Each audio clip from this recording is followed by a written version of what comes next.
नमस्कार। हिमाचल बुलेटिन में आपका स्वागत है। आज के मुख्य समाचार। प्रदेश में वर्तमान सरकार के कार्यकाल में रिकॉर्ड सड़कों का हुआ निर्माण।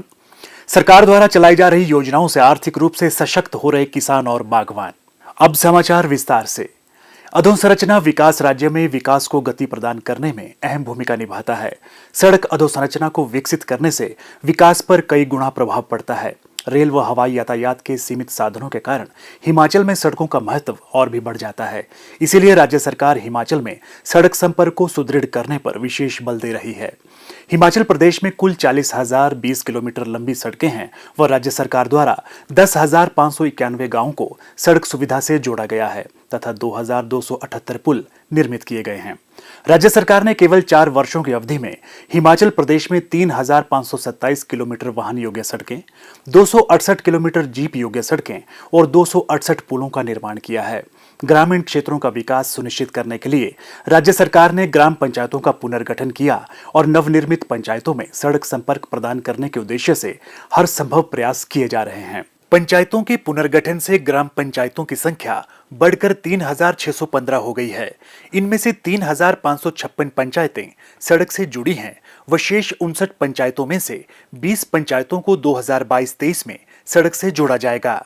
वर्तमान में 19 राष्ट्रीय उच्च मार्ग राज्य सड़क नेटवर्क की मुख्य जीवन रेखा है, जिनकी कुल लंबाई 2,592 किलोमीटर है, जिनमें से 1,238 किलोमीटर सड़कों का रखरखाव और विकास हिमाचल प्रदेश लोक निर्माण विभाग द्वारा किया जा रहा है। राज्य सरकार द्वारा केंद्र सरकार की योजनाओं का सफल क्रियान्वयन भी सुनिश्चित किया जा रहा है।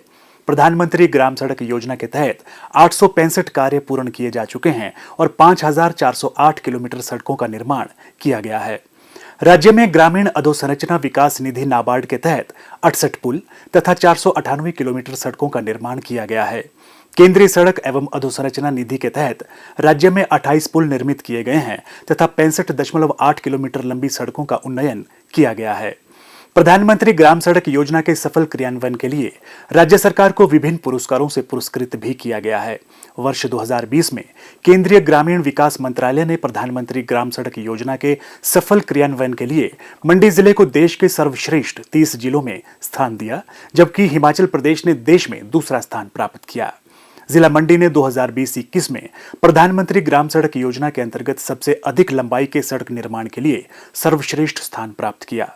राज्य के अन्य 7 जिलों जैसे सोलन, चंबा, शिमला, कांगड़ा, ऊना, सिरमौर और हमीरपुर ने भी देश के सर्वश्रेष्ठ 30 जिलों में अपना स्थान बनाया। हिमाचल प्रदेश सरकार द्वारा किसानों व बागवानों की आय को बढ़ाने के लिए अनेक कल्याणकारी योजनाएं चलाई जा रही हैं, जिसके अंतर्गत उन्हें आर्थिक सहायता तथा अनुदान प्रदान किया जाता है। इसी प्रकार की एक योजना है एकीकृत बागवानी विकास मिशन, जिसमें फूलों की खेती के लिए किसानों को आर्थिक सहायता प्रदान की जाती है। एकीकृत बागवानी विकास मिशन योजना का लाभ उठाकर जिला सिरमौर के राजगढ़ विकास खंड की ग्राम पंचायत दारो देवरिया के गांव बरूडी के निवासी श्री सुरेंद्र प्रकाश ने फूलों की खेती कर जिला के सफल किसानों में अपनी अलग पहचान बनाई, जिससे उनकी आर्थिकी भी मजबूत हुई है। श्री सुरेंद्र प्रकाश ने उद्यान विभाग से फूलों की खेती करने के लिए 10 लाख रुपए का ऋण लिया, जिस पर उन्हें पॉली हाउस बनाने के लिए 85% तथा फूल उगाने के लिए 302 रुपए प्रति वर्ग मीटर की दर से अनुदान प्राप्त हुआ। उन्होंने अपनी 1,000 वर्ग मीटर जमीन पर 20,000 फूलों के पौधे रोपित किए हैं, जिससे उन्हें प्रतिवर्ष 4 से 5 लाख रुपए की आय प्राप्त हो रही है। उन्होंने अपनी फूलों की खेती द्वारा 5 लोगों को रोजगार भी दिया है। नई पॉली हाउस की जो ये स्कीम हॉर्टिकल्चर डिपार्टमेंट MIDH के थ्रू ली है और इसमें हमने कार्नेशन की खेती की है, जिसमें हमें कार्नेशन में भी हमें सब्सिडी मिली है और पॉली हाउस में हमें 85% और कार्नेशन में 302 पर स्क्वायर मीटर के हिसाब से सब्सिडी मिली है।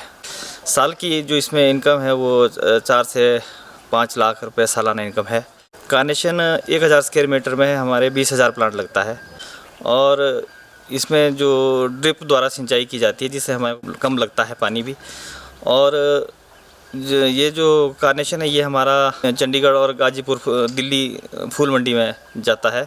मैं मुख्यमंत्री जयराम ठाकुर और प्रदेश सरकार का धन्यवाद करना चाहूँगा, जिन्होंने ये स्कीमें आगे लाई और लोगों के लिए रोजगार का साधन बनाया। उन्होंने बताया कि फूलों की खेती के लिए उन्होंने 4-4 फुट के बेड बनाए तथा बीच में 1.5 फुट का रास्ता रखा है, ताकि वे फूलों की देखभाल और कटिंग आसानी से कर सके। उन्होंने बताया कि वे अपने खेतों में बीजित, red glow, wonder white, jolly, Kelly of pink प्रजाति के खूबसूरत कार्नेशन फूलों की खेती कर रहे हैं। उन्होंने किसान बागवान युवाओं से फूलों की खेती के क्षेत्र में आगे आने का आह्वान करते हुए कहा कि यदि फूलों की खेती में मेहनत की जाए तो अच्छी आमदनी प्राप्त की जा सकती है। हिमाचल बुलेटिन देखने के लिए सब्सक्राइब करें YouTube channel IPR Himachal, follow करें ट्विटर @DPRHP, लाइक करें Facebook page information and public relations department Himachal Pradesh, visit करें वेबसाइट www.himachalpr.gov.in। इस अंक में इतना ही, कल फिर होगी मुलाकात, दीजिए इजाजत, नमस्कार।